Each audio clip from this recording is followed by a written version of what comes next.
أعوذ بالله من الشيطان الرجيم. إن الحمد لله نحمده ونستعينه ونستغفره ونعوذ بالله من شرور أنفسنا ومن سيئات أعمالنا من يهده الله فلا مضل له ومن يضلل فلا هادي له وأشهد أن لا إله إلا الله وحده لا شريك له وأشهد أن محمدا عبده ورسوله يا أيها الذين آمنوا اتقوا الله حق تقاته ولا تموتن إلا وأنتم مسلمون يا أيها الناس اتقوا ربكم الذي خلقكم من نفس واحدة وخلق منها زوجها وبث منهما رجالا كثيرا ونساء واتقوا الله الذي تساءلون به والأرحام إن الله كان عليكم رقيبا يا أيها الذين آمنوا اتقوا الله وقولوا قولا سديدا يصلح لكم أعمالكم ويغفر لكم ذنوبكم ومن يطع الله ورسوله فقد فاز فوزا عظيما أما بعد فإن خير الحديث كتاب الله وخير الهدي هدي محمد صلى الله عليه وسلم وشر الأمور محدثاتها وكل محدثة بدعة وكل بدعة ضلالة وكل ضلالة في النار. قال تعالى: فتلقى آدم من ربه كلمات فتاب عليه إنه هو التواب الرحيم. آج سورہ بقرہ کی آیت نمبر 37 سے تفسیر کا آغاز کریں گے. وہ آیتیں جن آیتوں پہ گزشتہ درس میں گفتگو ہوئی تھی ان میں اللہ رب العزت نے اس بات کا تذکرہ کیا تھا کہ آدم علیہ السلام اور ان کی بیگم اماں حوا کو اللہ رب العزت نے جنت میں رہائش دی اور ان سے کہا گیا کہ جنت سے جہاں سے کھانا پینا چاہو کھاؤ اور پیو، لیکن ایک درخت کے بارے میں کہہ دیا گیا کہ اس کے قریب نہیں جانا، اگر تم اس کے قریب جاؤ گے تو ظالموں میں سے بن جاؤ گے. اللہ رب العزت نے بیان کیا کہ شیطان نے ان دونوں کو گمراہ کیا اور ان دونوں کو جنت سے نکلوا دیا. تو اللہ تعالیٰ نے فرمایا تھا کہ اہبطوا بعضکم لبعض عدو، کہ اس جنت سے نیچے اتر جاؤ، تم ایک دوسرے کے دشمن ہو. اور اللہ نے یہ بھی کہا تھا کہ وَلَكُمْ فِي الْأَرْضِ مُسْتَقَرٌّ وَمَتَاعٌ إِلَىٰ حِينٍ، کہ تم نے زمین میں رہنا ہے، زمین میں تمہاری رہائش ہوگی اور زمین میں رہتے ہوئے زندگی سے فائدہ اٹھانا ہے، اور یہ زندگی عارضی زندگی ہوگی. اس کے بعد اللہ تعالیٰ وہ فرما رہے ہیں جس کی ابھی میں نے تلاوت کی ہے کہ فَتَلَقَّى آدَمُ مِن رَبِّهِ كَلِمَاتٍ فَتَابَ عَلَيْهِ. فتلقى تو آدم نے لیے من ربہ اپنے رب سے، کلمات چند الفاظ، چند کلمات، فتاب علیہ تو اللہ تعالیٰ نے ان کی توبہ قبول فرمائی. انہ هو التواب الرحیم، بے شک وہی بہت توبہ قبول کرنے والا ہے، نہایت رحم کرنے والا ہے. فتلقى، تلقى یہ اخذ کے معنی میں ہوتا ہے. یہ فعل ماضی ہے واحد کے لیے کہ اس نے لیے، اس نے سیکھے، اس نے حاصل کیے. تو کس نے حاصل کیے؟ فاعل بعد میں موجود ہے. فتلقى آدم، کہ آدم نے حاصل کیے، آدم نے لیے. کس سے لیے؟ من ربہ، اپنے رب سے. کلمات، کیا لیے؟ چند کلمات، چند الفاظ. کلمات کلمتن کی جمع ہے. فتابا، تابا یہ فعل ماضی ہے واحد کے لیے ہے. تابا، اس نے توبہ قبول کی. کس نے؟ اللہ تعالیٰ نے. علیہ، اس کی. کس کی؟ آدم علیہ السلام کی. انہو، بے شک وہ کون؟ اللہ رب العزت. اس کے بعد ہوا، اس کا معنی بھی کیا ہوتا ہے؟ وہ. ضمیر فصل ہے، تاکید کے لیے آتی ہے، حصر کا معنی پیدا کرنے کے لیے آتی ہے. تو اب معنی کیا ہوگا؟ انہو ہوا، بے شک وہی، یعنی کہ اللہ ہی التواب، بہت زیادہ توبہ قبول کرنے والا ہے، بہت زیادہ توبہ کی توفیق دینے والا ہے. الرحیم، نہایت رحم کرنے والا ہے. یہ تو تھا اس آیت کا ترجمہ۔ اب اس آیت کی تفسیر کی طرف آتے ہیں اور تفصیل کے ساتھ اس آیت کے احکام اور مسائل پہ گفتگو کرتے ہیں۔ یہاں پہ اللہ رب العزت نے بتایا ہے کہ آدم علیہ السلام نے اپنے رب سے چند کلمات حاصل کیے، چند کلمات لیے اپنے رب سے۔ آدم علیہ السلام نے کس سے لیے؟ اپنے رب سے۔ یہ نہیں کہا گیا کہ آدم علیہ السلام نے تمام لوگوں کے رب سے لیے، تو یہ ربوبیت کون سی ہوئی؟ ربوبیت خاصہ۔ ایک ہوتی ہے ربوبیت عامہ۔ ربوبیت عامہ کیا ہے؟ کہ اللہ رب العزت ہر ایک کا خالق ہے، ہر ایک کا مالک ہے، ہر ایک کا رازق ہے، ہر ایک کے امور کی تدبیر کرنے والا ہے۔ اللہ تعالیٰ ہر ایک کے لیے وہ سید ہے جس کی اطاعت کرنا واجب ہے۔ یہ کیا ہے؟ ربوبیت عامہ۔ لیکن یہاں پہ ہے ربوبیت خاصہ کہ آدم نے اپنے رب سے چند کلمات حاصل کیے، تو ربوبیت خاصہ میں مزید اہتمام پایا جاتا ہے۔ ربوبیت خاصہ کا مطلب کیا ہوگا؟ کہ اللہ رب العزت اپنے اس بندے کا خالق بھی ہے، مالک بھی ہے، رازق بھی ہے، اس کے امور کی تدبیر کرنے والا بھی ہے، اور اللہ رب العزت اسے ایمان کی توفیق دینے والا بھی ہے، اس کے اوپر ایمان اور توحید کی نعمت کی بارش کرنے والا بھی ہے۔ اس کا اللہ نے مزید اہتمام کیا ہے۔ اللہ تعالیٰ اسے گمراہ نہیں ہونے دیتا، اللہ تعالیٰ اسے شرک و بدعات میں مبتلا نہیں ہونے دیتا۔ تو فتلقى آدم من ربه کلمات، آدم علیہ السلام نے اپنے رب سے چند کلمات لیے، حاصل کیے۔ یہ چند کلمات کیا ہیں؟ یہ کون سے الفاظ تھے جو آدم علیہ السلام نے اپنے رب سے حاصل کیے؟ اور آدم علیہ السلام نے وہ الفاظ پڑھے، ان کے ساتھ دعا کی، اور اللہ تعالیٰ نے ان کی دعا قبول فرمائی۔ اس بارے میں دو قول ہیں۔ پہلا قول یہ ہے کہ ان کلمات سے مراد وہ کلمات ہیں جن کا تذکرہ اللہ رب العزت نے سورہ اعراف میں کیا ہے۔ اللہ تعالیٰ فرماتے ہیں سورہ اعراف میں، ربنا ظلمنا انفسنا وَإِن لَّمْ تَغْفِرْ لَنَا وَتَرْحَمْنَا لَنَكُونَنَّ مِنَ الْخَاسِرِينَ، کہ یہ وہ کلمات ہیں جو آدم علیہ السلام نے اور اماں حوا نے ادا کیے۔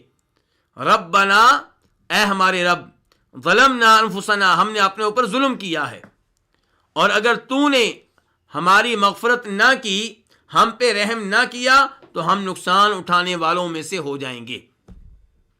دوسرا قول یہ ہے کہ ان کلمات سے مراد یہ ہے کہ آدم علیہ السلام نے اللہ رب العزت کو نبی صلی اللہ علیہ وسلم، یعنی کہ ہمارے نبی جناب محمد کا واسطہ دیا، ان کے حق کا وسیلہ دیا، تب اللہ رب العزت نے ان کی توبہ قبول کی۔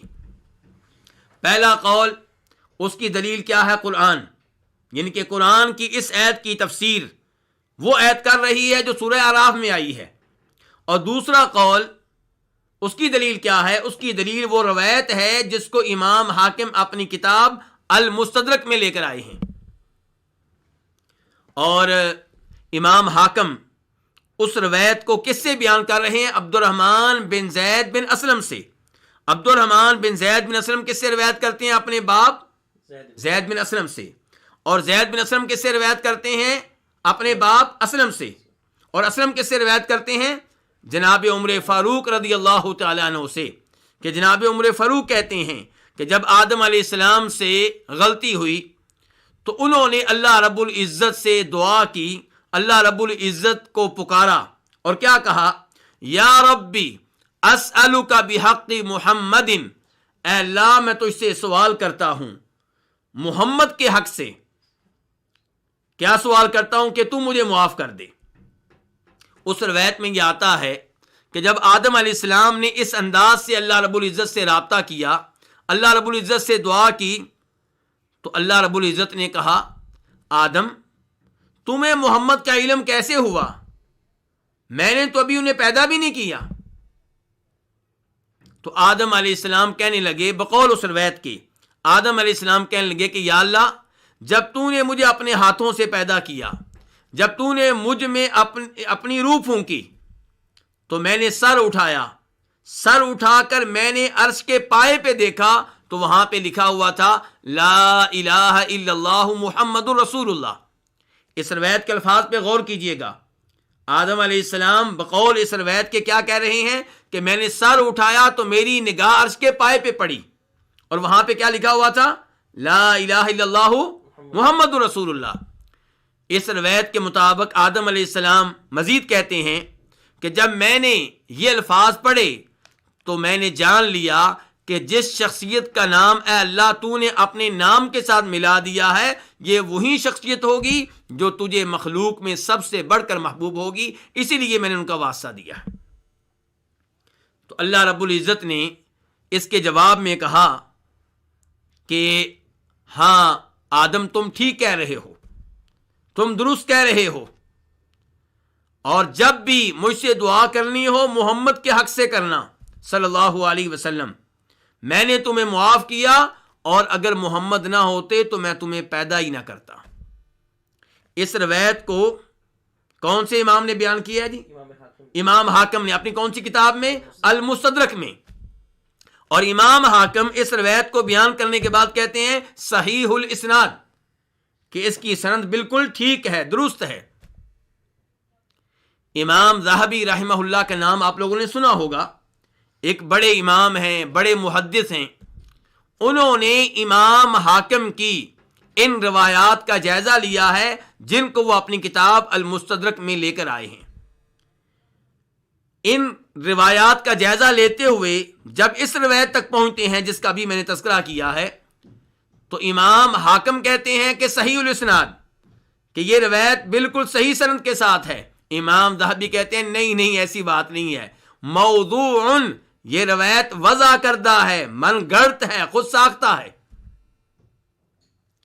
میرے بھائیو سوال پیدا ہوتا ہے کہ امام ذہبی نے اس روایت کو جس کو امام حاکم صحیح کہہ رہے ہیں من گڑت کیسے قرار دے دیا، خود ساختہ کیسے قرار دے دیا؟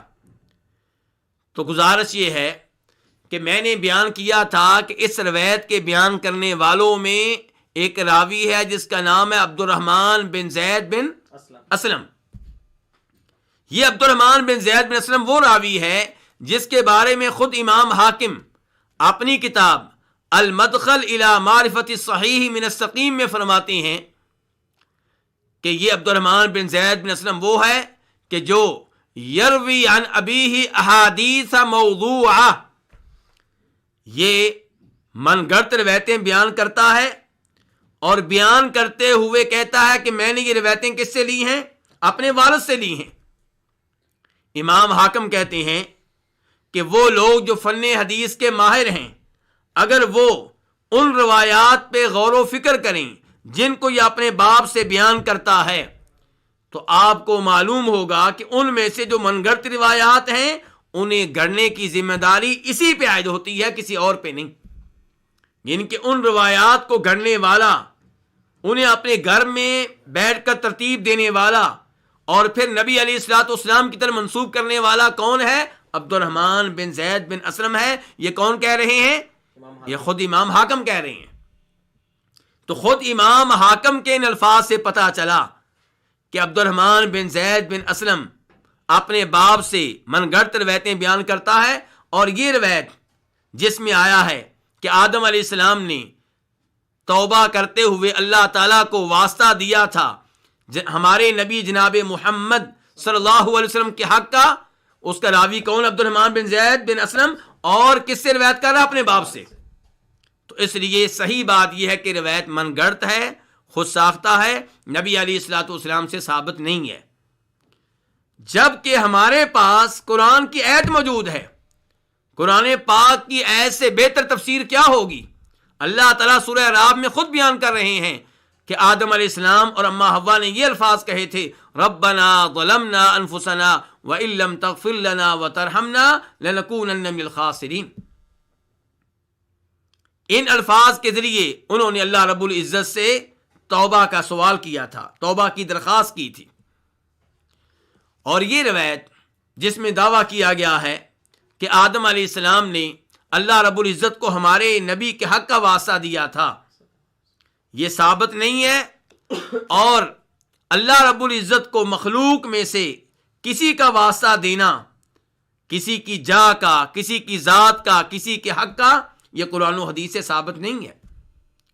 امام ابو حنیفہ رحمہ اللہ کا عقیدہ بھی اس کے مطابق نہیں ہے، بلکہ پرانے حنفی علماء کرام نے جو کتب لکھی ہیں ان میں اس عقیدے کی صراحت موجود ہے کہ اللہ رب العزت کو کسی مخلوق کے حق کا واسطہ دینا درست نہیں ہے، کسی نبی کے حق کا واسطہ دینا درست نہیں ہے، کسی ولی کے حق کا واسطہ دینا درست نہیں ہے۔ کیوں؟ علماء احناف لکھتے ہیں اس لیے کہ مخلوق کا اللہ پہ کوئی حق نہیں ہے۔ تو قرآن و حدیث سے بھی عقیدہ ثابت نہیں ہوتا کہ آپ اللہ تعالیٰ کو مخلوق میں سے کسی کا واسطہ دیں یا مخلوق کی کسی عزت کا، جا کا، مقام کا واسطہ دیں۔ اور یہ پرانے حنفی علماء کرام ان کی تصریحات کے بھی خلاف ہے، ان کی تعلیمات کے بھی خلاف ہے۔ اللہ تعالیٰ کو دعا میں واسطہ دینا ہو تو کس چیز کا واسطہ دیں؟ اللہ کے ناموں کا، اللہ کی صفات کا۔ وَلِلَّهِ الْأَسْمَاءُ الْحُسْنَى فَادْعُوهُ بِهَا، یہ عقیدہ قرآن و حدیث کی کئی نصوص سے ثابت ہے۔ اللہ تعالیٰ کو واسطہ دینا ہو تو کس چیز کا واسطہ دیں؟ اللہ تعالیٰ کو اپنے نیک عمل کا واسطہ دیں، جیسا کہ انہوں نے واسطہ دیا تھا جو 3 آدمی غار میں پھنس گئے تھے، اور ان کے بارے میں روایت بخاری شریف میں موجود ہے۔ ہمارے نبی صلی اللہ علیہ وسلم نے بیان کیا ہے کہ ان کو نجات کیسے ملی تھی، جب انہوں نے اللہ تعالیٰ کو اپنے اپنے نیک اعمال کے واسطے دیے تھے۔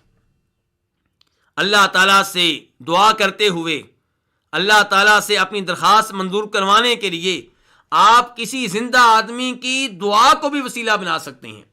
زندہ آدمی سے یہ کہنا کہ آپ میرے لیے دعا کریں، یہ اس کی ذات کا وسیلہ نہیں ہوگا، یہ اس کی جا کا وسیلہ نہیں ہوگا، یہ وسیلہ ہوگا اس کی دعا کا کہ وہ آپ کے لیے دعا کرے، جیسا کہ صحابہ کرام رضوان اللہ علیہم اجمعین ہمارے نبی علیہ الصلوۃ والسلام سے دعائیں کرایا کرتے تھے اور آپ ان کے لیے دعا کیا کرتے تھے، تو وہ آپ کی دعا کو وسیلہ اور واسطہ بناتے تھے۔ لیکن ایسا کبھی نہیں ہوا کہ آپ کے فوت ہو جانے کے بعد انہوں نے اللہ سے کہا ہو کہ اللہ ہماری دعا قبول فرما، اپنے نبی کے وسیلے سے، ان کے صدقے سے، ان کے حق سے، ان کی جا کے حق سے۔ ایسا کچھ بھی قرآن و حدیث سے ثابت نہیں ہے۔ اگر کوئی ایسی بات بیان کی جاتی ہے تو وہ ضعیف روایت میں آئی ہوگی، قرآن و حدیث سے ثابت نہیں ہوگی، یا پھر ایسی روایت ہوگی جو درست ہوگی لیکن اس میں وہ عقیدہ نہیں ہوگا جو بیان کیا جا رہا ہوگا۔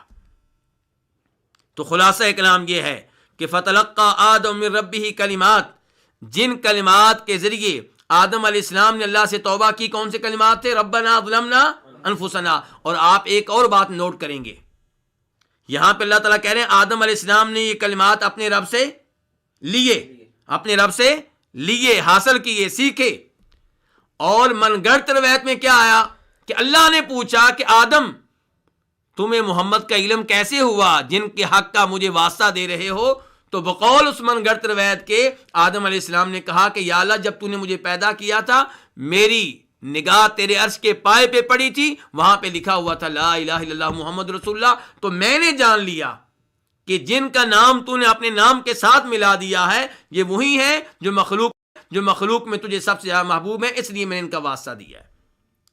قرآن کہتا ہے کہ باقاعدہ اللہ نے کلمات سکھائے آدم علیہ السلام کو، آدم علیہ السلام نے اللہ سے حاصل کیے، سیکھے۔ من گھڑت روایت کیا کہتی ہے کہ آدم علیہ السلام نے خود اجتہاد کیا، خود انہوں نے جب عرش کے پائے پہ یہ الفاظ دیکھے تو سوچا کہ مجھے جناب محمد کے حق کا واسطہ دینا چاہیے، اور جب دیا تو اللہ نے پوچھا کہ تمہیں یہ چیز کہاں سے معلوم ہوئی، محمد کے بارے میں تمہیں علم کہاں سے ہوا صلی اللہ علیہ وسلم۔ تو وہ من گھڑت روایت قرآن کے عقیدے کے خلاف ہے، قرآنی معلومات کے خلاف ہے۔ تو بہرحال اللہ تعالیٰ کہتے ہیں فتلقى آدم من ربه کلمات، آدم علیہ السلام نے اپنے رب سے کلمات سیکھے، وہ کلمات جن کا واسطہ آدم علیہ السلام نے اور اما حوا نے اللہ تعالیٰ کو دیا۔ تو ان میں دیکھیں آدم علیہ السلام اللہ تعالیٰ کو پکارتے ہوئے، اللہ کو راضی کرتے ہوئے، اللہ سے توبہ کرتے ہوئے، اللہ سے دعا کرتے ہوئے کس چیز کو وسیلہ بنا رہے ہیں؟ نمبر 1 اللہ کی ربوبیت کو، ربنا اے ہمارے رب، یعنی کہ میری دعا، ہماری دعا اللہ اس لیے قبول فرما کہ تو ہمارا رب ہے، تو ہمارا خالق ہے، مالک ہے، رازق ہے، مدبر ہے۔ اور اس کے بعد کیا کہتے ہیں؟ ظلمنا انفسنا، کہ اے ہمارے رب ہم اپنے اوپر ظلم کر بیٹھے ہیں، یعنی کہ اپنے گناہ کے اعتراف کو دعا میں وسیلہ بنا رہے ہیں۔ کہ ہم مانتے ہیں یا اللہ ہم سے غلطی ہو گئی، یا اللہ ہم مانتے ہیں کہ ہم ظلم کر بیٹھے، اور پھر یہ کہا کہ اللہ اگر تو نے معاف نہ کیا، تو نے رحم نہ کیا، تو ہم تو نقصان میں رہیں گے، خسارے میں رہیں گے، گھاٹے میں رہیں گے۔ اپنی بے بسی کو، اپنی کمزوری کو اللہ تعالیٰ کے ہاں وسیلہ بنایا جا رہا ہے، جیسے موسیٰ علیہ السلام نے کہا تھا ربی انی لما انزلت الی من خیر فقیر، یا اللہ میں محتاج ہوں، تیری خیر کا محتاج ہوں، تو میرے اوپر خیر نازل کرے، میں اس کا محتاج ہوں۔ تو اپنی کمزوری کو اللہ رب العزت کے ہاں وسیلہ بنایا جا رہا ہے۔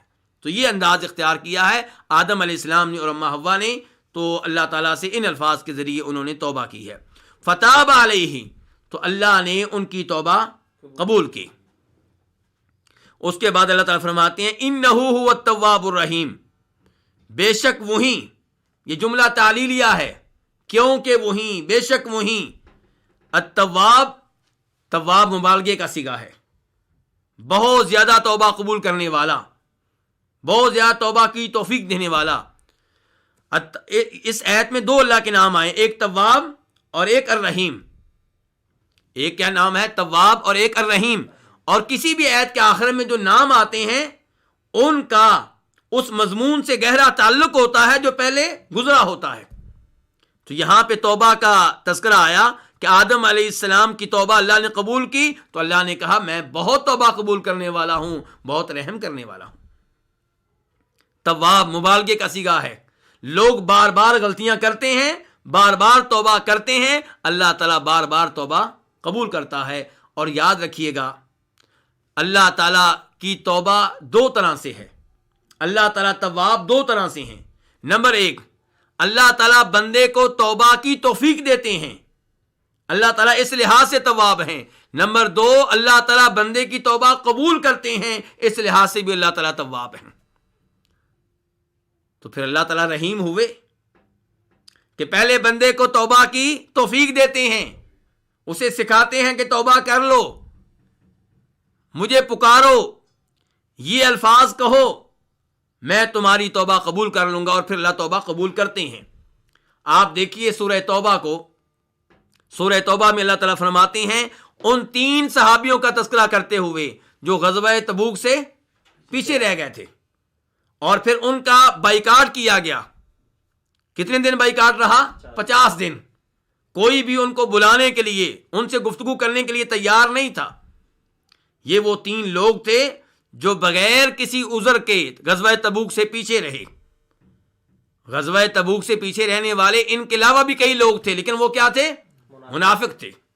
جب نبی علیہ الصلوۃ والسلام تبوک سے واپس آئے، منافقین آپ کی خدمت میں آئے اور جھوٹ بولے، جھوٹے عذر پیش کیے، اور آپ نے ان کے ظاہر پہ اعتماد کرتے ہوئے ان کے عذروں کو قبول کیا، ان کی معذرت کو قبول کیا۔ جب یہ 3 صحابی آئے تو یہ منافق نہیں تھے، یہ سچ بولنے والے تھے۔ مومن جھوٹ نہیں بولتا، مومن سچ کہنے والا ہوتا ہے۔ تو ان تینوں نے بیان کر دیا کہ اللہ کے رسول علیہ الصلوۃ والسلام، ہم تبوک میں حاضر نہیں ہو سکے، ہمارے پاس کوئی عذر نہیں تھا، کوئی بہانہ نہیں تھا، بس غلطی ہو گئی ہے۔ تو نبی علیہ الصلوۃ والسلام نے مسلمانوں کو منافقین کے بائیکاٹ کا حکم نہیں دیا۔ منافقین جھوٹ بول کر دنیا کی سزا سے بچ گئے، کسی نے ان کا بائیکاٹ نہیں کیا، وہ معمول کی طرح مدینہ میں زندگی گزارتے رہے۔ لیکن ان 3 لوگوں نے سچ کہا تھا، تو سچ کی وجہ سے انسان کی آزمائش ہوتی ہے، انسان کے اوپر کئی مصیبتیں آتی ہیں، پریشانیاں آتی ہیں سچ کہنے کی وجہ سے۔ چنانچہ ان کا بائیکاٹ کیا گیا، کوئی بھی ان کو بلانے کے لیے تیار نہیں تھا، حتیٰ کہ ان کی بیویاں، انہوں نے بھی ان کا بائیکاٹ کیا نبی علیہ الصلوۃ والسلام کے کہنے پہ۔ البتہ اگر کوئی زیادہ کمزور تھا، زیادہ بوڑھا تھا، تو اس نے آپ سے درخواست کی، تو آپ نے اسے اجازت دے دی کہ تم اپنی بیوی کو ساتھ رکھ سکتے ہو، ورنہ عام آپ کا حکم کیا تھا کہ تمہاری بیویاں تم سے الگ ہو جائیں۔ تو کہنے کا مطلب یہ ہے کہ ان تینوں کا معاملہ لیٹ کر دیا گیا، ان کی توبہ فوری طور پہ قبول نہیں ہوئی۔ تو اللہ تعالیٰ ان کا تذکرہ کرتے ہیں وَعَلَى الثَّلَاثَةِ الَّذِينَ خُلِّفُوا، حتی اذا ضاقت علیہم الارض بما رحبت وضاقت علیہم انفسہم وظنوا ان لا ملجأ من اللہ الا الیہ. کہ یہ تین لوگ، ان کا حال کیا ہوا؟ زمین ان پہ تنگ ہو گئی. حالانکہ زمین کتنی کشادہ ہے، آج بھی زمین بہت وسیع ہے، لیکن ان پہ زمین تنگ ہو گئی، بلکہ ان کے اپنے نفس سے ان پہ تنگ ہو گئے، اپنے آپ سے وہ تنگ ہو گئے، اور انہیں یقین ہو گیا کہ اللہ کے علاوہ کوئی پناہ گاہ نہیں ہے. فتاب علیہم، وہاں پہ اللہ تعالیٰ کیا کہتے ہیں؟ فتاب علیہم لیتوبوا. اللہ تعالیٰ نے ان کو توبہ کی توفیق دی، لیتوبوا، تاکہ وہ توبہ کریں. تو اللہ تعالیٰ تواب ہیں دو طرح. نمبر ایک، بندے کو اللہ تعالیٰ توبہ کرنے کی توفیق دیتے ہیں، اور پھر اللہ تعالیٰ توبہ قبول بھی کرتے ہیں. وَهُوَ الَّذِي يَقْبَلُ التَّوْبَةَ عَنْ عِبَادِهِ وَيَعْفُو عَنِ السَّيِّئَاتِ. اور وہی ہے جو اپنے بندوں کی توبہ قبول کرتا ہے اور ان کے گناہوں کو نظر انداز کر دیتا ہے. تو اللہ رب العزت تواب ہیں دو لحاظ سے. اس کے بعد فرمایا الرحیم، یہ بھی مبالغے کا صیغہ ہے، فعیل کے وزن پہ. اللہ تعالیٰ بہت رحمتیں کرنے والا ہے. تو تواب سے ہمیں اللہ کی صفت معلوم ہوئی، التوب، توبہ قبول کرنا، اور الرحیم سے اللہ کی صفت معلوم ہوئی، رحمت. اللہ تعالیٰ رحمت کرتا ہے. اور الرحیم کے بارے میں پہلے بھی گفتگو ہو چکی ہے، لیکن دوبارہ اللہ کا نام آیا ہے تو دوبارہ ہلکی سی وضاحت کروں گا، مختصر سی وضاحت کروں گا کہ ہمارا ایمان ہے اللہ کے نام رحیم پہ بھی، اور اس نام سے اللہ کی صفت معلوم ہو رہی ہے کون سی؟ رحمت. اس پہ بھی ہمارا ایمان ہے، اور اس صفت رحمت کے آثار اور نتائج پہ بھی ہمارا ایمان ہے. اللہ رحیم ہے، یعنی کہ رحمت کرنے والا ہے. اللہ تعالیٰ رحمت کرتا ہے تو کیا ہوتا ہے؟ لوگوں پہ نعمتوں کی بارش ہوتی ہے، لوگوں کو اللہ تعالیٰ ان کی نیکیوں پہ اجر و ثواب دیتا ہے. فانظر الی آثار رحمت اللہ کیف یحیی الارض بعد موتها. آپ اللہ تعالیٰ کے رحمت کے آثار کی طرف دیکھیں. کیا اثر بتایا وہاں پہ اللہ تعالیٰ نے اپنی رحمت کا؟ کہ اللہ تعالیٰ مردہ زمین کو زندہ کرتا ہے. کس کے ذریعے؟ بارش کے ذریعے. یہ اللہ تعالیٰ کی رحمت ہے. کن پہ؟ لوگوں پہ، تاکہ لوگوں کو کیا ملے؟ کھانے پینے کو ملے، لوگوں کے جانوروں کو چارہ ملے، لوگوں کو پھل ملے. تو یہ بارش کا نزول یہ اللہ رب العزت کی رحمت کا ایک اثر ہے. تو ہم اللہ رب العزت کے ناموں کو بھی مانتے ہیں، ان ناموں سے جو صفات معلوم ہوتی ہیں ان کو بھی مانتے ہیں، اور ان صفات کے آثار کو بھی مانتے ہیں. گمراہ فرقے کیا کرتے ہیں؟ ان میں سے کئی وہ ہیں جو اللہ رب العزت کی صفات کو نہیں مانتے. کہیں گے اللہ رحمان ہے رحمت کے بغیر، اللہ تعالیٰ سمیع ہے سمع کے بغیر. اور کچھ گمراہ فرقے وہ ہیں جو کہیں گے اللہ تعالیٰ رحیم ہے اور اللہ تعالیٰ کی صفت رحمت ہے، لیکن صفت رحمت کو الفاظ کی حد تک مانیں گے، معنی کے لحاظ سے، حقیقت کے لحاظ سے نہیں مانیں گے. کہیں گے رحمت کا مطلب یہ نہیں ہے کہ اللہ تعالیٰ واقعی رحمت کرتا ہے. کیا مطلب ہے جی؟ پھر کہتے ہیں کہ رحمت کا مطلب یہ ہے کہ اللہ تعالیٰ جس پہ رحمت کرنا چاہتا ہے اس پہ انعام کرتا ہے، اس کو اجر و ثواب دیتا ہے، اس پہ نعمتیں برساتا ہے. اصل رحمت کا انکار کر جاتے ہیں. ہم کہتے ہیں کہ اللہ کو رحیم بھی مانتے ہیں، اور اللہ تعالیٰ کو رحمت کرنے والا بھی مانتے ہیں، اور رحمت کے نتائج کو بھی مانتے ہیں. اس کے بعد اللہ تعالیٰ فرماتے ہیں آیت نمبر 38 میں، قُلْ نَهْبِطُوا مِنْهَا جَمِيعًا. ہم نے کہا، یہ کون کہہ رہا ہے؟ اللہ رب العزت. تعظیم کا انداز ہے. اللہ تعالیٰ ایک ہیں، لیکن تعظیم کے انداز میں اللہ تعالیٰ کہہ رہے ہیں ہم نے کہا. اور اللہ سے بڑھ کر عظمت والا کون ہوگا؟ ہم نے کہا. اس سے اللہ کی کون سی صفت معلوم ہوئی؟ اللہ کی صفت کلام. اللہ تعالیٰ کلام کرتا ہے. قلنا، ہم نے کہا، اہبطوا، تم اتر جاؤ، منہا، اس سے، کس سے؟ جنت سے. جمیعاً، سب کے سب. جمیعاً حال ہے کس سے؟ اہبطوا کے فاعل سے، کہ تم سارے کے سارے تم اتر جاؤ اس سے، جمیعاً اس حال میں کہ سارے کے سارے تم سب کے سب اس جنت سے اتر جاؤ. ان الفاظ سے پھر پتا چلا کہ وہ جنت جس میں آدم علیہ السلام اور اماں حوا رہ رہے تھے، وہ کون سی جنت تھی؟ جنت الخلد.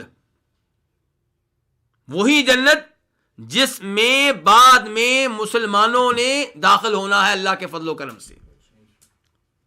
ان لوگوں کا موقف غلط ہے جو کہتے ہیں کہ آدم علیہ السلام پہل جس جنت میں داخل کیے گئے وہ جنت الخلد نہیں ہے، کہتے ہیں کہ وہ کچھ زمینی جنت ہے۔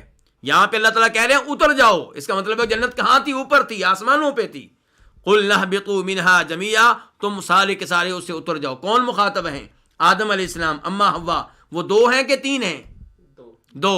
اور اللہ نے لفظ بولا اہبطوا، یہ لفظ دو کے لیے ہے کہ جمع کے لیے ہے؟ یہ تو جمع کے لیے ہے، تین کے لیے، چار کے لیے، پانچ کے لیے، زیادہ لوگوں کے لیے۔ اللہ نے یہ نہیں کہا اہبطا، اللہ نے کہا اہبطوا۔ تو اصل میں مخاطب یہ دونوں ہیں، لیکن ان کے ساتھ ساتھ ان کی اولاد بھی مخاطب ہے۔ یہ حکم سب کے لیے ہے۔ تو قلنا، ہم نے کہا اہبطوا، تم سارے کے سارے اتر جاؤ، منہا، اس سے جمیع، منہا اس جنت سے، جمیعاً سب کے سب۔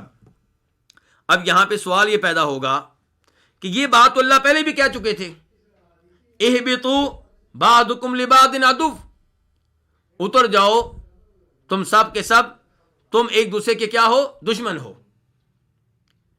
تو کیا فرق ہے دونوں میں؟ فرق ایک یہ ہے کہ وہاں پہ اللہ تعالیٰ نے حکم دیا کہ تم جنت سے اتر جاؤ، اور یہ حکم دیا تھا ان کی توبہ کرنے سے اور توبہ قبول کرنے سے پہلے۔ آدم علیہ السلام کی توبہ سے پہلے یہ حکم دیا گیا تھا اتر جاؤ۔ اب انہوں نے توبہ کی، توبہ قبول بھی ہو گئی، تو کیا توبہ قبول ہونے کے بعد ان کو نیچے اترنا نہیں پڑے گا؟ اللہ کا حکم کینسل ہو جائے گا؟ دوبارہ جنت میں داخل ہونے کا موقع مل جائے گا؟ نہیں، توبہ قبول ہونے کے باوجود تم نے زمین پہ اترنا ہے، زمین پہ جانا ہے، اور وہاں پہ میری تعلیمات تم لوگوں کے پاس آئیں گی، میری شریعت تمہارے پاس پہنچے گی، جو اس پہ عمل کریں گے ان کو جنت میں داخل ہونے کا موقع ملے گا۔ تو مجھے امید ہے کہ آپ دونوں میں فرق سمجھ گئے ہوں گے۔ تو اہبطوا منہا جمیعا، تم سب کے سب اس سے اتر جاؤ جمیعاً، ایک ساتھ۔ فَإِمَّا يَأْتِيَنَّكُم مِّنِّي هُدًى فَمَن تَبِعَ هُدَايَ فَلَا خَوْفٌ عَلَيْهِمْ وَلَا هُمْ يَحْزَنُونَ۔ فَإِمَّا، پس اگر، اما اصل میں کیا ہے؟ ان شرطیہ اور ما زائدہ دونوں کا ادغام ہوا تو کیا ہوا؟ اما، پس اگر، ما زائدہ ہے لیکن توکید کے لیے ہے۔ فَإِمَّا يَأْتِيَنَّكُم، پس اگر آئے تمہارے پاس، منی میری جانب سے، کیا آئے؟ ہدن، ہدایت آئے۔ تو یاتین فعل مضارع ہے، اس کا فاعل کیا ہے؟ ہدا۔ فاعل کیا ہے؟ ہدا۔ اگر تمہارے پاس میری طرف سے کیا آئے؟ ہدایت آئے۔ فمن تبع ہدایا، پس جس نے پیروی کی ہدایا میری ہدایت کی، فلا خوف علیہم، تو ان پہ کسی قسم کا خوف نہیں ہوگا، ولا ہم یحزنون، اور نہ وہ غمگین ہوں گے۔ اس سے پتہ چلا کہ آدم علیہ السلام کو جب زمین میں اتارا گیا، اسی وقت بتا دیا گیا تھا کہ میری طرف سے لوگوں کے پاس ہدایت آتی رہے گی، میرے رسول ہادی اور رہبر بن کر آتے رہیں گے، میری کتابیں نازل ہوتی رہیں گی۔ تو ہدن سے مراد کیا ہے؟ کیا ہے؟ اللہ کے رسول اور اللہ کی کتابیں۔ فرمایا تم لوگوں کے پاس میری طرف سے ہدایت آئے گی، اور اللہ نے اپنا وعدہ پورا کیا۔ آدم علیہ السلام سے لے کے جناب محمد رسول اللہ صلی اللہ علیہ وسلم تک مسلسل اللہ کے نبی آتے رہے، اللہ کے رسول آتے رہے، آسمانی کتابیں نازل ہوتی رہیں، آسمانی صحیفے نازل ہوتے رہے، اور آخری رسول کن کو بنایا گیا؟ جناب محمد صلی اللہ علیہ وسلم کو۔ اور آپ پہ بھی ہدایت نازل ہوئی، کیا؟ قرآن۔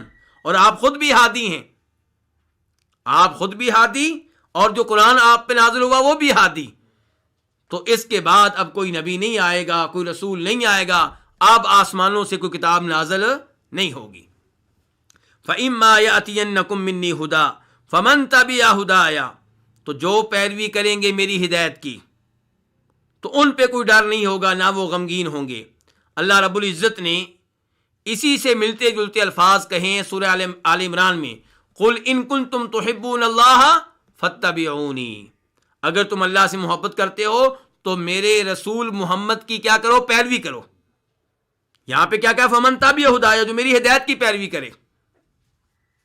تو نبی علیہ الصلوۃ والسلام اللہ کی طرف سے ہادی ہیں، تو وہاں پہ کہا جا رہا فاتبعونی، جو میرے نبی کی پیروی کرے گا یحببکم اللہ، میں اس سے محبت کروں گا، اس کے گناہ معاف کر دوں گا۔ اور یہاں پہ اللہ تعالیٰ کہہ رہے ہیں فمن تبع ہدایا، جو میری ہدایت کی پیروی کرے گا، میرے رسولوں کی پیروی کرے گا، میں جو آسمان سے کتابیں نازل کروں گا ان کی پیروی کرے گا، فلا خوف علیہم، تو ان پہ کوئی خوف نہیں ہوگا اور نہ وہ غمگین ہوں گے۔ یہاں سے پتہ چلا اللہ تعالیٰ نے کیا کہا، ہدایا میری ہدایت، جو میری ہدایت کی پیروی کرے گا۔ پتہ چلے گا ہدایت، پتہ چلا ہدایت وہی ہے جو اللہ کی طرف سے ہو۔ قل ان الہدی ہدی اللہ، اصلی ہدایت وہی ہے جو اللہ کی طرف سے ہے۔ اور اللہ کی طرف سے ہدایت کیا ہے؟ آسمانی کتابیں اور اللہ کے رسول اور نبی، دیگر ائمہ کرام، دیگر مفسرین، دیگر محدثین، دیگر فقہا، یہ اللہ کی کتاب کی تفسیر کرتے ہیں، نبی علیہ الصلوۃ والسلام کی احادیث کا معنی و مفہوم واضح کرتے ہیں، اور ہم ان کے علم سے فائدہ اٹھاتے ہیں۔ لیکن جہاں پہ ان کی بات، ان کا قول، ان کا فتویٰ، ان کی رائے قرآن کی نص کے خلاف ہو، نبی علیہ الصلوۃ والسلام کی حدیث کے خلاف ہو، اسے ریجیکٹ کر دیا جائے گا، کیونکہ ہدایت وہی ہے جو اللہ کی طرف سے ہے۔ اور یہ علماء کرام، یہ مفسرین، یہ محدثین معصوم نہیں ہیں۔ ہمارے مقابلے میں بہت زیادہ علم والے، ہمارے مقابلے میں بہت زیادہ تقوی اختیار کرنے والے اللہ کے ولی، اور ہم ان سے محبت کرتے ہیں، ان کا احترام کرتے ہیں، لیکن اس سب کے باوجود وہ معصوم نہیں تھے۔ معصوم کون ہوتے ہیں؟ وہ جن کو اللہ نے بھیجا ہے، انبیاء اور رسول علیہ الصلوۃ والسلام، اور انہی کی پیروی کا اللہ نے حکم دیا، کیونکہ وہ معصوم ہیں، وہ غلطی نہیں کرتے۔ انہی کے بارے میں اللہ تعالیٰ کہتے ہیں اولئک الذین ھدی اللہ فبہداہ مقتدی، یہی وہ لوگ ہیں جن کو اللہ نے ہدایت دی تھی، آپ ان کی ہدایت کی پیروی کریں۔ اور یہی وہ لوگ ہیں جن کے بارے میں اللہ تعالیٰ کہتے ہیں لقد کان لکم فی رسول اللہ اسوۃ حسنہ، کہ ہمارے نبی کی ذات میں تمہارے لیے بہترین نمونہ ہے، کیونکہ اللہ کو پتا ہے کہ ہمارے نبی کیا ہے، معصوم ہیں، دوسرے معصوم نہیں ہیں، تو اللہ تعالیٰ نے ان میں سے کسی ایک کو اسوہ حسنہ قرار نہیں دیا۔ فمن تبع ہدایا، تو جو میری ہدایت کی پیروی کریں، فلا خوف علیہم، ان پہ کسی قسم کا خوف نہیں ہوگا اور نہ وہ غمگین ہوں گے۔ خوف اور غم میں کیا فرق ہے؟ خوف اور حزن میں کیا فرق ہے؟ اللہ نے کہا نہ ان پہ کوئی خوف ہوگا، نہ کوئی حزن ہوگا، غم ہوگا۔ خوف ہوتا ہے مستقبل میں کسی شر کا، مستقبل کی کسی پریشانی سے آپ ڈر رہے ہوتے ہیں، اور غم ہوتا ہے اس زندگی کا جو آپ نے پہلے گزاری ہوتی ہے، غم ہوتا ہے ان غلطیوں کا جن کا آپ نے پہلے ارتکاب کیا ہوتا ہے۔ تو جو اللہ کی شریعت پہ چلیں گے، جو اللہ کے رسولوں کے نقش قدم پہ چلیں گے علیہ الصلوۃ والسلام، انہیں روز آخرت نہ کوئی خوف ہوگا، نہ کوئی ڈر ہوگا، جیسا کہ اللہ تعالیٰ فرماتے ہیں سورہ نمل میں وَهُم مِّن فَزَعٍ يَوْمَئِذٍ آمِنُونَ، کہ یہ لوگ آخرت کے دن بے خوف ہوں گے، گھبراہٹ سے بچے ہوئے ہوں گے، انہیں کوئی ڈر نہیں ہوگا، کوئی خوف نہیں ہوگا، اور ایسے ہی انہیں کوئی غم بھی نہیں ہوگا۔ جنہوں نے غلط زندگی گزاری ہوگی، اللہ کے رسولوں کی ہدایت پہ نہیں، اللہ کے رسولوں کی تعلیمات پہ نہیں چلیں گے، وہ غمگین ہوں گے۔ اللہ تعالیٰ فرماتے ہیں سورہ نعام میں وَلَوْ تَرَىٰ إِذْ وُقِفُوا عَلَى النَّارِ فَقَالُوا يَا لَيْتَنَا نُرَدُّ وَلَا نُكَذِّبَ بِآيَاتِ رَبِّنَا وَنَكُونَ مِنَ الْمُؤْمِنِينَ، کہ یہ لوگ جب جہنم کی آگ پہ کھڑے ہوں گے، جہنم کی آگ کو دیکھیں گے تو غم کا اظہار کریں گے، یا لیتنا نرد، اے کاش ہمیں واپس لٹا دیا جائے، دنیا میں جانے کا موقع دیا جائے، اب ہم اللہ کی آیتوں کی تکذیب نہیں کریں گے۔ تو ان کو گزشتہ زندگی پہ غم ہو رہا ہے کہ نہیں ہو رہا؟ غم ہو رہا ہے، لیکن جو مومن ہیں، متقین ہیں، اللہ کی شریعت پہ چلنے والے ہیں، اللہ تعالیٰ خوشخبری دے رہے ہیں فلا خوف علیہم ولا هم یحزنون، انہیں نہ کوئی ڈر ہوگا، نہ انہیں کوئی غم ہوگا۔ اس کے بعد اللہ تعالیٰ فرماتے ہیں آیت نمبر 39 میں والذین کفروا وکذبوا بآیاتنا اولئک اصحاب النار هم فیہا خالدون۔ آیت نمبر 39 میں باقاعدہ طور پہ داخل ہونے سے پہلے کچھ الفاظ کی وضاحت رہ گئی ہے گزشتہ آیت میں۔ فمن تابعہ، من اس میں شرط ہے، جس نے تابعہ پیروی کی، اور تابعہ فعل ماضی ہے واحد کے لیے، ہدایا میری ہدایت کی. فلا خوف لا نافیہ ہے, نہیں, خوفن کوئی خوف ہوگا, علیہم ان پہ, ولا ہم اور نہ وہ, یحزنون غمگین ہوں گے. یحزنون فعل مضارع ہے اور یہ لفظ جمع کے لیے آیا, واحد کے لیے نہیں, کہ وہ غمگین نہیں ہوں گے. اب ہم آتے ہیں آیت نمبر 39 کی طرف.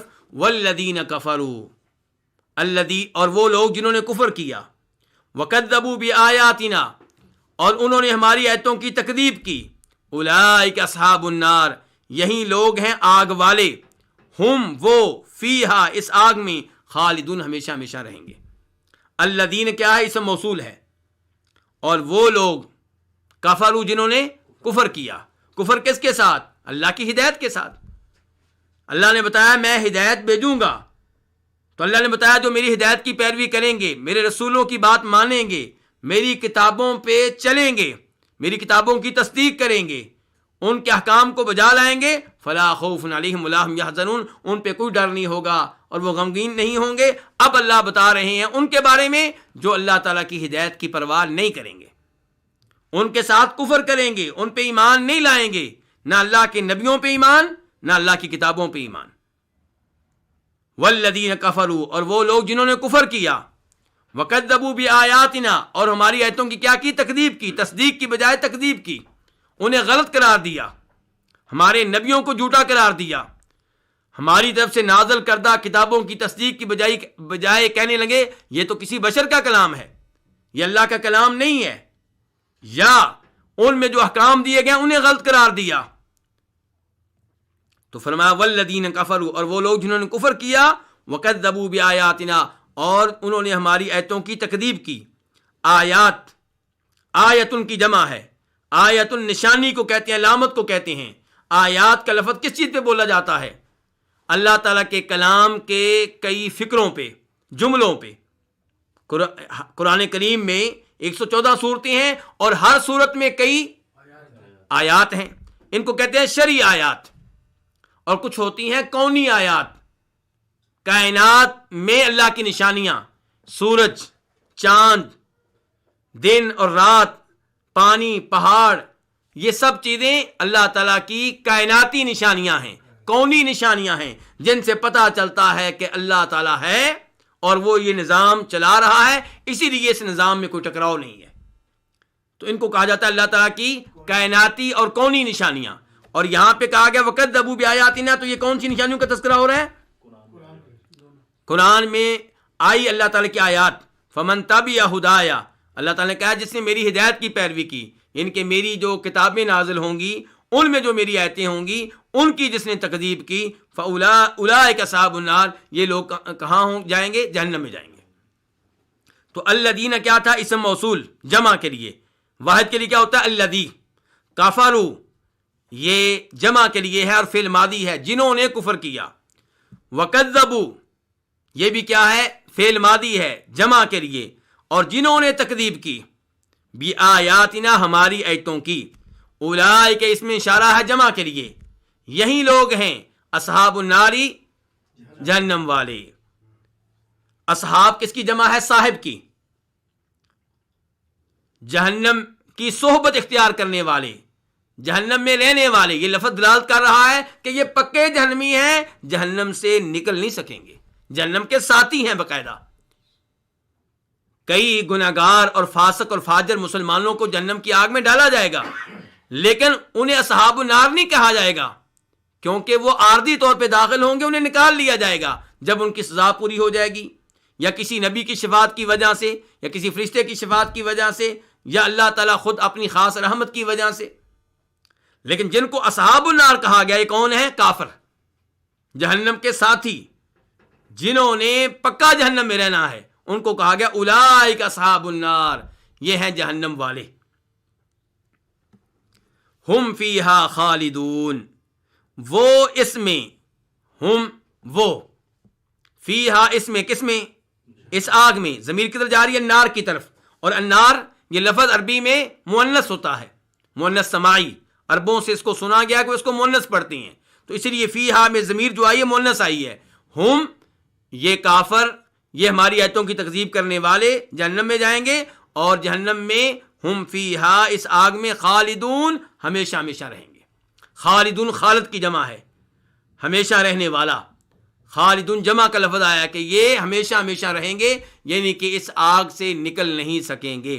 یہ آگ ختم نہیں ہوگی، فنا نہیں ہوگی، یہ جہنم رہے گی، یہ آگ رہے گی، اور ان کے اوپر بھی موت نہیں آئے گی، اور ان کو جہنم کی آگ سے نکالا بھی نہیں جائے گا. یہ اس آگ میں ہمیشہ ہمیشہ رہیں گے.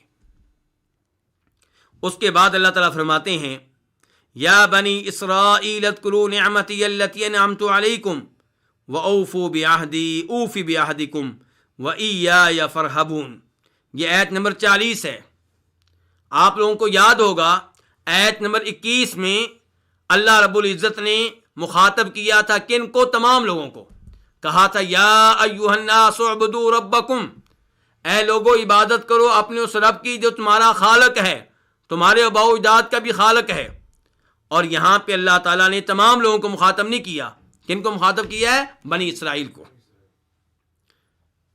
یہاں سے تقریباً پہلا پورا سپارہ اللہ تعالیٰ کے مخاطب کون رہیں گے؟ اللہ تعالیٰ کن کے بارے میں گفتگو کریں گے؟ بنی اسرائیل کے بارے میں. درمیان میں کہیں کہیں گفتگو دیگر لوگوں کے بارے میں ہوگی، لیکن عام طور پہ گفتگو کن کے بارے میں رہے گی؟ بنی اسرائیل کے بارے میں. بنی اسرائیل کون ہیں؟ اسرائیل یعقوب علیہ السلام کا لقب ہے یا ان کا نام ہے، اور یہ عربی لفظ نہیں عجمی لفظ ہے. کہا جاتا ہے کہ اسرائیل کا معنی ہے عبداللہ، اللہ کا بندہ. تو یا بنی اسرائیل، اے اسرائیل کے بیٹو. بنی یہ جمع کا لفظ ہے، اصل میں کیا تھا؟ بنین، بنون، بنین. پھر نون کو گرا دیا گیا جب بنی کی اضافت ہوئی اسرائیل کی طرف، ورنہ لفظ تھا بنین. تو اے اسرائیل کے بیٹو. سوال پیدا ہوگا اللہ تعالیٰ یعقوب علیہ السلام کے بیٹوں کو مخاطب کر رہے ہیں، تو یعقوب علیہ السلام کی بیٹیاں، لڑکیاں اس خطاب میں شامل نہیں ہیں؟ شامل ہیں، وہ بھی اس خطاب کا حصہ ہیں، وہ بھی مخاطب ہیں. لیکن جب اللہ رب العزت یا عرب لوگ بنین کا لفظ بول کر اضافت کسی قبیلے کی طرف کرتے ہیں، کوئی قبیلہ بیان کرنا چاہتے ہیں، تو لفظ بولا جاتا ہے مذکر والا، لڑکوں والا، اور اس میں شامل ہوتی ہیں لڑکیاں بھی. مثال کے طور پہ ہم کہتے ہیں بنی نذیر، یہودیوں کا قبیلہ تھا بنی نذیر، نذیر کے بیٹے. تو اس کا مطلب یہ نہیں ہے کہ اس میں لڑکیاں داخل نہیں تھی، وہ بھی داخل تھی. ورنہ عام طور پہ کیا ہوتا ہے؟ بنون کا لفظ، بنین کا لفظ لڑکوں کے لیے، اور بنات کا لفظ کن کے لیے؟ لڑکیوں کے لیے. لیکن جب قبیلہ بیان کرنا مقصود ہو تو پھر لفظ بولا جاتا ہے لڑکوں والا، اور اس میں لڑکیاں بھی داخل ہوتی ہیں. تو یا بنی اسرائیل، اے اسرائیل کی اولاد، اے اولاد اسرائیل، اے یعقوب علیہ السلام کی اولاد. یعقوب علیہ السلام عظیم نبی ہیں، آپ جانتے ہیں کس کے بیٹے ہیں؟ اسحاق علیہ السلام کے. اسحاق علیہ السلام کس کے بیٹے ہیں؟ ابراہیم علیہ السلام. تو یعقوب علیہ السلام پھر اسحاق علیہ السلام کی نسل سے ہوئے، یوسف علیہ السلام بھی ان کی نسل سے، عیسیٰ علیہ السلام، موسیٰ علیہ السلام، جتنے بھی نبی اسحاق علیہ السلام کے بعد آئے وہ اسحاق علیہ السلام کی نسل سے ہیں. اور اسماعیل علیہ السلام کی نسل سے کوئی نبی نہیں آیا سوائے ہمارے نبی جناب محمد صلی اللہ علیہ وسلم کے. اسی لیے بنی اسرائیل کے لیے مسئلہ بن گیا. وہ تو آخری نبی کا انتظار کر رہے تھے، وہ تو لوگوں کو دھمکیاں دیا کرتے تھے کہ جب ہمارا نبی آئے گا جس کی ہماری کتابوں میں بشارت دی گئی ہے تو ہم اس کی قیادت میں تم لوگوں سے لڑیں گے اور تم لوگوں کو بتائیں گے کہ ہم کون ہیں. وہ انتظار کر رہے تھے جناب محمد صلی اللہ علیہ وسلم کی آمد کا، لیکن ان کو امید یہ تھی کہ یہ نبی بھی گزشتہ نبیوں کی طرح اسحاق علیہ السلام کی اولاد میں سے ہوں گے، یعقوب علیہ السلام کی اولاد میں سے ہوں گے. انہوں نے کبھی سوچا بھی نہیں تھا کہ اب جو نبی آئے گا وہ اسماعیل علیہ السلام کی اولاد سے آئے گا. اسی لیے حسد کا شکار ہو گئے اور آپ کو نبی ماننے سے انکار کر دیا، حالانکہ وہ اچھی طرح جانتے تھے کہ آپ اللہ کے سچے نبی ہیں. تو اللہ رب العزت یہاں پہ بنی اسرائیل سے مخاطب ہیں، یہودیوں اور عیسائیوں سے مخاطب ہیں. اور آپ جانتے ہیں کہ اس وقت جو ہم سورت پڑھ رہے ہیں کون سی سورت ہے؟ سورہ بقرہ. یہ مکی ہے کہ مدنی؟ مدنی ہے. تو یہ کب نازل ہوئی ہے؟ آپ علیہ الصلوۃ والسلام کے مکہ سے مدینہ کی جانب ہجرت کر لینے کے بعد مدینہ میں نازل ہوئی ہے. اور بنی اسرائیل مکہ میں نہیں تھے، کہاں تھے؟ مدینہ میں. مدینہ کے دائیں بائیں یہودیوں کے 3 بڑے قبائل آباد تھے، بنی نذیر، بنی قینقاع اور بنی قریظہ. یہ 3 قبیلے آباد تھے اور ان کا اہل مدینہ کے ساتھ بہت گہرا تعلق تھا. اوس اور خزرج جو مدینہ کے قبائل ہیں، جن میں سے بہت سے لوگوں نے نبی علیہ الصلوۃ والسلام کا کلمہ پڑھ لیا تھا، آپ پہ ایمان لے آئے تھے. ان یہودیوں کا ان قبیلوں کے ساتھ بہت گہرا تعلق تھا اور یہودیوں اور عیسائیوں کو، بنی اسرائیل کو مکہ مدینہ کے لوگ اپنے مقابلے میں تعلیم یافتہ سمجھا کرتے تھے، پڑھا لکھا ان کو سمجھا کرتے تھے اور سمجھتے تھے کہ یہ علم کے میدان میں ہم سے کہیں آگے ہیں. اس لیے جب آپ نے نبوت و رسالت کا اعلان کیا تو مکہ والے حالانکہ مدینہ سے دور تھے، پھر بھی انہوں نے کئی مسائل میں یہودیوں سے رابطہ کیا نبی علیہ الصلوۃ والسلام کے معاملے میں کہ تمہاری کیا رائے ہے، ہمیں کوئی سوال بتاؤ تاکہ ہم ان سے کر سکیں. اور جب آپ مدینہ تشریف لے آئے تو یہاں پہ بھی اہل مدینہ یہودیوں اور عیسائیوں سے رابطہ کیا کرتے تھے، آپ کے متعلق ان سے گفتگو کیا کرتے تھے. تو اللہ رب العزت نے یہاں پہ ان کو مخاطب کیا ہے اور ان سے کہا ہے کہ تمہیں سب سے پہلے جناب محمد پہ ایمان لانا چاہیے تھا صلی اللہ علیہ وسلم، کیونکہ تمہارے اوپر میرے بہت سے انعام ہیں، میں نے تمہارے اوپر بڑی نعمتیں کی ہیں اور پھر میں نے تم سے عہد بھی لیا تھا کہ تم میرے رسولوں پہ ایمان بھی لاؤ گے اور ان کی تائید بھی کرو گے. تو اللہ تعالیٰ کہتے ہیں یا بنی اسرائیل، اے اولاد اسرائیل، اذکرو فعل امر ہے، جمع کا صیغہ ہے کہ تم ذکر کرو، یاد کرو، یاد رکھو نعمتی، میری نعمتوں کو. نعمتن یہ لفظ واحد کا ہے لیکن مفرد ہے اور مضاف ہے کس کی طرف؟ معرفہ کی طرف. تو مفرد جب مضاف ہو معرفہ کی طرف تو وہ جمع کا معنی دیتا ہے. جیسے وَإِن تَعُدُّوا نِعْمَتَ اللَّهِ لَا تُحْصُوهَا، اگر تم شمار کرو اللہ کی نعمت کو یا اللہ کی نعمتوں کو. حالانکہ وہاں لفظ نعمہ واحد آیا ہے لیکن واحد کا لفظ مضاف ہے لفظ اللہ کی طرف، معرفہ کی طرف. تو معنی کس کا دے رہا ہے؟ اسی لیے اللہ تعالیٰ کہہ رہے ہیں کہ اگر تم اللہ کی نعمتوں کو شمار کرو تو ان کو شمار نہیں کر سکو گے. اگر وہاں پہ نعمت کا معنی ایک ہو تو اللہ تعالیٰ کیوں کہہ رہے ہیں کہ اگر تم میری نعمتوں کو شمار کرنا چاہو تو شمار نہیں کر سکو گے؟ تو پتہ کیا چلا کہ مفرد جب مضاف ہو معرفہ کی طرف تو فائدہ دیتا ہے کس کا؟ جمع کا، عموم کا فائدہ دیتا ہے. تو اب معنی کیا؟ اذکروا نعمتی التی انعمت علیکم، تم یاد کرو میری ان نعمتوں کو جو میں نے تمہارے اوپر کی ہیں، یاد کرو میرے احسانات کو جو میں نے تمہارے اوپر کیے ہیں. اللہ رب العزت کی نعمتوں کو یاد کرنا، اس کے 3 طریقے ہیں.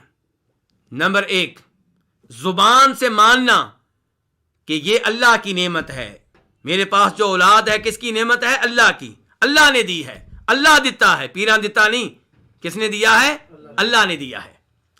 تو نعمت کو اللہ کی طرف منسوب کرنا، ماننا کہ اللہ نے دی ہے، یہ کیا ہے؟ اللہ کی نعمت کو یاد کرنا. اور دوسرے نمبر پہ دل میں یہ احساس رکھنا کہ یہ نعمت اللہ نے دی ہے اور اس لیے میرے اوپر اللہ رب العزت کا بہت زیادہ حق ہے. اور تیسرے نمبر پہ اپنے اعضاء کے ذریعے اللہ رب العزت کے احکام کو بجا لانا، ان کی تعمیل کرنا اور اللہ کے حرام کردہ چیزوں سے دور رہنا، کیونکہ اللہ نے میرے اوپر انعام کیے ہیں. تو 3 طرح سے اللہ کی نعمتوں کو یاد رکھا جائے گا، دل میں بھی، زبان سے بھی اور اعضاء کے ذریعے، یعنی کہ آپ اپنے جسم پہ اللہ کی شریعت کو نافذ کریں. یہ کیا ہے؟ اللہ کی نعمت کو یاد رکھنا، یعنی کہ اللہ کا یہ شکر ہے اللہ کی نعمتوں پہ. اور اللہ کا شکر ادا کیسے ہوتا ہے؟ زبان کے ذریعے بھی، دل کے ذریعے بھی اور اعضاء کے ذریعے، پورے جسم کے ذریعے بھی. تو اذکروا نعمتی التی انعمت علیکم، یاد کرو میری ان نعمتوں کو جو میں نے تمہارے اوپر کی ہیں. بنی اسرائیل کے اوپر اللہ کی بہت سی نعمتیں ہوئیں. چند ایک کی طرف اشارہ کرتا ہوں. یہ لوگ غلام اور لونڈیوں کی حیثیت سے رہ رہے تھے فرعون اور فرعون کی قوم کے پاس. تو اللہ رب العزت نے ان کو فرعون سے نجات دی، فرعون کے شہر سے نکالا. موسیٰ علیہ السلام اللہ کے حکم سے بنی اسرائیل کو وہاں سے لے کر نکلے. یہ اللہ تعالیٰ کا پہلا انعام ہوا. پھر فرعون اور فرعون کے لشکر نے ان کا تعاقب کیا، پیچھا کیا، حتیٰ کہ وہ ان کے قریب پہنچ گیا. اب ان کے آگے سمندر تھا، پیچھے فرعون کا لشکر تھا. یہ پریشان ہو گئے. موسیٰ علیہ السلام سے کہنے لگے موسیٰ کیا بنے گا؟ تو موسیٰ علیہ السلام نے کہا تھا ان معی ربی سیہدین، میرا رب میرے ساتھ ہے، میرا رب میرے لیے کوئی راستہ نکالے گا. اور اللہ تعالیٰ نے پھر ان کے لیے سمندر میں راستے بنا دیے، پل بنا دیے. وہ سمندر جس کا کام کیا ہے، جو اس میں داخل ہو اس کو ڈبو دینا، غرق کر دینا، اس سمندر نے اللہ کے حکم سے ان کے لیے راستے بنا دیے. یہ اللہ کا دوسرا انعام ہے. تیسرا اللہ کا انعام، جب انہی راستوں پہ فرعون اس کے لشکر چلے تو اللہ تعالیٰ نے ان کو غرق کر دیا اور ان کو بہت سکون ملا، ورنہ یہ فرعون سے اس کے لشکر سے ڈرے ہوئے تھے، سہمے ہوئے تھے. نمبر 4، جب سمندر کراس کر لیا تو وہاں ایک صحرا میں ان کو رہنا پڑا. میں اس کی تفصیل میں نہیں جانا چاہتا کیوں رہنا پڑا، بہرحال انعام بتانا چاہتا ہوں کہ وہاں پہ اللہ نے ان کے اوپر بادل کا سایہ کیا. کھانے کے لیے اللہ نے کیا دیا؟ من اور سلوہ دیا. تو اللہ کے ان کے اوپر دنیاوی انعامات بھی ہیں اور دینی بھی ہیں. موسیٰ علیہ السلام کو اللہ نے نبی بنا کر بھیجا ان کی طرف، ہارون علیہ السلام کو اللہ نے ان کی طرف نبی بنا کر بھیجا، اور ان کے علاوہ بھی بہت سے نبی بھیجے. جیسا کہ اللہ تعالیٰ فرماتے ہیں سورہ مائدہ میں وَإِذْ قَالَ مُوسَىٰ لِقَوْمِهِ يَا قَوْمِ اذْكُرُوا نِعْمَةَ اللَّهِ عَلَيْكُمْ إِذْ جَعَلَ فِيكُمْ أَنْبِيَاءَ وَجَعَلَكُمْ مُلُوكًا وَآتَاكُمْ مَا لَمْ يُؤْتِ أَحَدًا مِّنَ الْعَالَمِينَ، کہ موسیٰ علیہ السلام نے خود اپنی قوم سے کہا تھا، بنی اسرائیل سے کہا تھا، اے میری قوم اللہ کے انعامات کو یاد کرو. اللہ نے تم میں کئی نبی بنائے، اللہ نے تم میں کئی بادشاہ بنائے، اور اللہ نے تم کو وہ نعمتیں دیں جو اللہ نے پہلے کسی کو نہیں دی. تو اس ایسے بھی پتا چلا کہ اللہ تعالیٰ کے انعامات بنی اسرائیل پہ بہت زیادہ تھے. تو اللہ تعالیٰ فرماتے ہیں اذکروا نعمتی التی انعمت علیکم، میرے ان انعامات کو، میری ان نعمتوں کو، میرے ان احسانات کو یاد کرو جو میں نے تمہارے اوپر کیے ہیں. اور یہ تبلیغ کا ایک طریقہ ہے میرے بھائیوں، کہ آپ جس کو تبلیغ کرنا چاہتے ہیں اس کو بتائیں کہ اللہ کا تمہارے اوپر یہ بھی احسان ہے، یہ بھی احسان ہے، یہ بھی احسان ہے، اور تم شرک کرتے ہو، تم نمازیں نہیں پڑھتے ہو، تم روزے نہیں رکھتے ہو، تم حرام کا ارتکاب کرتے ہو. اللہ کی نعمتوں کی طرف دیکھو اور اپنی زندگی کی طرف دیکھو، اپنے گناہوں کی طرف دیکھو.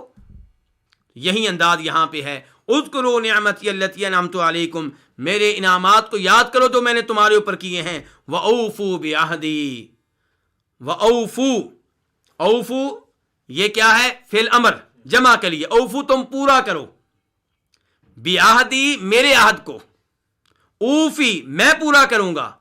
اوفی یہ فعل امر نہیں ہے، یہ فعل مضارع ہے، اور یہ واحد کے لیے، واحد متکلم، کہ اوفی تم میرے عہد کو پورا کرو. یہ کیا ہو گیا؟ فعل امر. جواب امر کیا ہے؟ اوفی. جواب کیا کہ اوفی میں پورا کروں گا بعہدکم تمہارے عہد کو. تم پورا کرو میرے عہد کو جو میں نے تم سے لیا تھا، اور میں پورا کروں گا اپنے عہد کو جو میں نے تم سے کیا تھا. سورہ مائدہ اللہ تعالیٰ فرماتے ہیں وَلَقَدْ أَخَذَ اللَّهُ مِيثَاقَ بَنِي إِسْرَائِيلَ وَبَعَثْنَا مِنْهُمُ اثْنَيْ عَشَرَ نَقِيبًا وَقَالَ اللَّهُ إِنِّي مَعَكُمْ لَئِنْ أَقَمْتُمُ الصَّلَاةَ وَآتَيْتُمُ الزَّكَاةَ وَآمَنْتُمْ بِرُسُلِي وَعَزَّرْتُمُوهُمْ وَأَقْرَضْتُمُ اللَّهَ قَرْضًا حَسَنًا لَأُكَفِّرَنَّ عَنْكُمْ سَيِّئَاتِكُمْ وَلَأُدْخِلَنَّكُمْ جَنَّاتٍ تَجْرِي مِنْ تَحْتِهَا الْأَنْهَارُ. اللہ تعالیٰ بیان کر رہے ہیں کہ میں نے بنی اسرائیل سے پختہ عہد لیا تھا. میں نے ان سے کہا تھا کہ انی معاکم، میں تمہارے ساتھ ہوں، میری خاص معیت تمہیں حاصل رہے گی، میری مدد، میری تائید، میری نصرت تمہیں ملتی رہے گی اگر تم میرے عہد کو پورا کرو گے. عہد کیا تھا؟ لئن اقمتم الصلاۃ، تم نماز قائم کرو گے، وآتیتم الزکاۃ، زکوٰۃ ادا کرو گے، وآمنتم برسلی، نمبر 3 میرے رسولوں پہ ایمان لاؤ گے، یعنی کہ تمام رسولوں پہ. تو یہ اللہ کا عہد ہے. اللہ تعالیٰ کہہ رہے ہیں میرے عہد کو پورا کرو. محمد بھی اللہ کے رسول ہیں صلی اللہ علیہ وسلم. اور چوتھا عہد کیا تھا؟ وعزرتموہم، میرے رسولوں پہ صرف ایمان نہیں لاؤ گے بلکہ ان کی تائید کرو گے، ان کی مدد کرو گے، ان کا ساتھ دو گے. اور وَأَقْرَضْتُمُ اللَّهَ قَرْضًا حَسَنًا، اللہ تعالیٰ کو قرض حسنہ دو گے، اللہ کی راہ میں مال خرچ کرتے رہو گے. اور لوگوں کو بھی اللہ کی راہ میں قرض دو گے، اس کے اوپر سود نہیں لو گے. تو یہ اللہ تعالیٰ نے عہد ان سے لیے تھے. اور اللہ نے عہد کیا کیا تھا؟ لَأُكَفِّرَنَّ عَنْكُمْ سَيِّئَاتِكُمْ، جب تم میرے عہد کو پورا کرو گے میں تمہاری غلطیاں چھوٹی موٹی جو ہوں گی ان کو مٹا ڈالوں گا اور تمہیں روزے قیامت جنت میں جگہ دوں گا. تو اللہ تعالیٰ کہہ رہے ہیں اوفو بعہدی، تم پورا کرو میرے عہد کو، میں پورا کروں گا تمہارے عہد کو. وَإِيَّايَ فَارْهَبُونِ، اور خاص مجھ سے ڈرو. فرحبون یہ فعل امر ہے، جمع کے لیے آیا ہے. ارہبو تم ڈرو، نون وقایا کا ہے، آگے یا محذوف ہے. ارہبونی مجھ سے ڈرو. اور یہ فعل جو ہے یہ رہبہ سے ہے، رہبہ شدید ڈرنا. وَإِيَّايَ خاص مجھ سے، وَإِيَّايَ فَارْهَبُونَ وہی انداز ہے إِيَّاكَ نَعْبُدُ کہ خاص تیری ہم عبادت کرتے ہیں. تو وَإِيَّايَ فَارْهَبُونَ خاص مجھ ہی سے تم ڈرو. اس سے پتہ چلا صرف اللہ رب العزت سے ڈرنا چاہیے، کسی اور سے نہیں ڈرنا چاہیے. اب یہاں پہ سوال پیدا ہوگا کہ کیا سانپ سے ڈرنا غلط ہے؟ اپنے دشمن سے ڈرنا غلط ہے؟ انسان فطرتی طور پہ، طبعی طور پہ اگر ان چیزوں سے ڈرتا ہے جن چیزوں میں اللہ نے خوف والی کوئی چیز رکھی ہے تو اس میں کوئی حرج نہیں ہے. انبیاء کرام علیہم الصلوۃ والسلام بھی ان چیزوں سے ڈرے جن چیزوں میں طبعی طور پہ خوف پایا جاتا تھا. موسیٰ علیہ السلام ڈرے. اللہ تعالیٰ فرماتے ہیں فخرج منہا خائفا یترقب، جب موسیٰ علیہ السلام کو علم ہوا کہ فرعون اور اس کا لشکر موسیٰ علیہ السلام کو گرفتار کرنا چاہتے ہیں تو وہ موسیٰ علیہ السلام اس شہر سے نکلے ڈرتے ہوئے، دشمن سے ڈرتے ہوئے، اپنے جیسے انسانوں سے ڈرتے ہوئے. یعنی کہ یہاں پہ اللہ سے ڈرنے کا ذکر نہیں ہو رہا، مخلوق سے ڈرنے کا ذکر ہو رہا ہے. اور اس سے پہلے بھی اللہ تعالیٰ کہہ چکے ہیں فَأَصْبَحَ فِي الْمَدِينَةِ خَائِفًا کہ جب موسیٰ علیہ السلام غلطی سے فرعون کی قوم سے تعلق رکھنے والے ایک آدمی کو قتل کر بیٹھے تو رات انہوں نے ڈرتے ہوئے گزاری، خوف زدہ حالت میں گزاری. اور ابراہیم علیہ السلام کے معاملے میں اللہ تعالیٰ کہتے ہیں وَلَمَّا جَاءَتْ رُسُلُنَا إِبْرَاهِيمَ بِالْبُشْرَىٰ قَالُوا سَلَامًا قَالَ سَلَامٌ فَمَا لَبِثَ أَن جَاءَ بِعِجْلٍ حَنِيذٍ فَلَمَّا رَأَىٰ أَيْدِيَهُمْ لَا تَصِلُ إِلَيْهِ نَكِرَهُمْ وَأَوْجَسَ مِنْهُمْ خِيفَةً ابراہیم علیہ السلام کے پاس مہمان آئے ہیں جو حقیقت میں فرشتے تھے. ابراہیم علیہ السلام نہیں پہچان سکے کیونکہ عالم الغیب نہیں تھے. انہوں نے اپنا بچڑا ذبح کیا، گوشت بھون کر لائے، ان کے سامنے رکھا. اب فرشتے کہاں کھاتے؟ انہوں نے کھانا نہیں کھایا. اب ابراہیم علیہ السلام ڈرنے لگے کہ انہوں نے میری دعوت قبول نہیں کی. اس کا مطلب یہ ہے کہ یہ دوست نہیں ہیں، یہ دشمن ہیں. تو اللہ تعالیٰ کہہ رہے ہیں ابراہیم علیہ السلام ان سے ڈرنے لگے.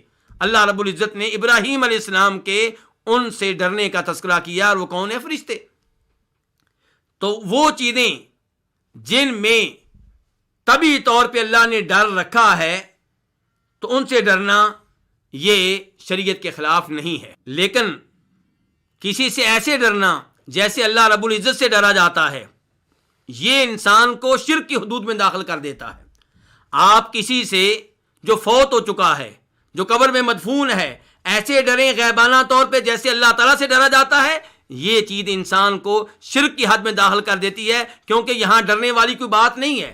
اللہ تعالیٰ جن کے بارے میں کہیں وہ تمہاری آواز نہیں سنتے، وہم عن دعائہم غافلون، وہ تمہاری پکار سے غافل ہیں، بے خبر ہیں، لا علم ہیں، آپ ان سے ڈریں۔ اس کا مطلب یہ ہے کہ آپ سمجھتے ہیں کہ جیسے اللہ سے غیبانہ طور پہ ڈرا جاتا ہے، ان سے ڈرنا چاہیے، جیسے اللہ اوپر سے دیکھ رہا ہے یہ دیکھ رہے ہیں، جیسے اللہ اوپر سے نقصان پہنچا سکتا ہے یہ بھی پہنچا سکتے ہیں، تو آپ قبر والوں سے ڈرتے ہیں۔ اللہ کے انداز میں ڈرنا، یہ چیز جو ہے انسان کو شرک میں داخل کر دیتی ہے۔ اللہ تعالی ہمیں شرک سے محفوظ رکھے اور قرآن کریم کی تفسیر صحیح معنوں میں جاننے کی توفیق عنایت فرمائے۔ وآخر دعوانا ان الحمد للہ رب العالمین۔